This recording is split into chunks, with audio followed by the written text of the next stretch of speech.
pipiliin ka, ina na walang asawa o asawa na walang anak? Ha?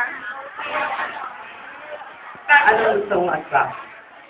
Bago ubusan ulit yung dalawang ninyo, nais ko ang sana magsabi muli na magandang hapon sa inyo lahat.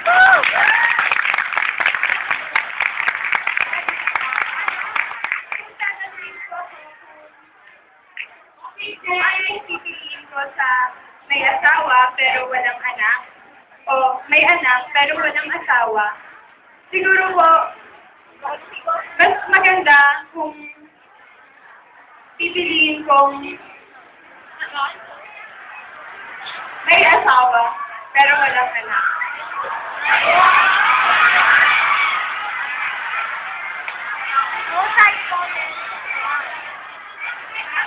Kaunting kalahimikan lamang po para mapanatili natin ang ating bahagi na kabisan ng talino. Pero po, kung pipiliin ko po yung pagkakaroon ng asawa, mas gugustuhin ko po na piliin yung may anak pero walang asawa.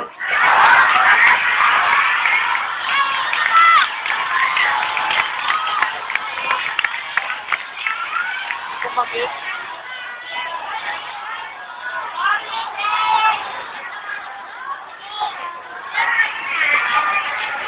Taranta na yan. Unang-una po, ang pagkakaroon ng asawa ay naghahatid ng ligaya sa atin.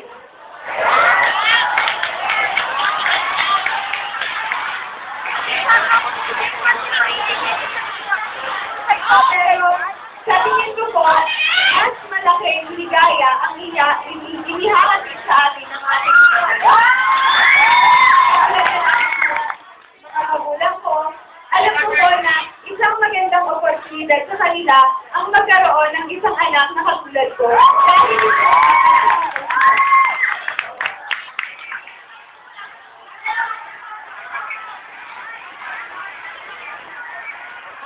So, ulitin ko lamang po, kung pinili ko sa una ang pagkakaroon ng asawa, mas pinipili ko po ang pagkakaroon ng walang asawa pero may anak. Okay!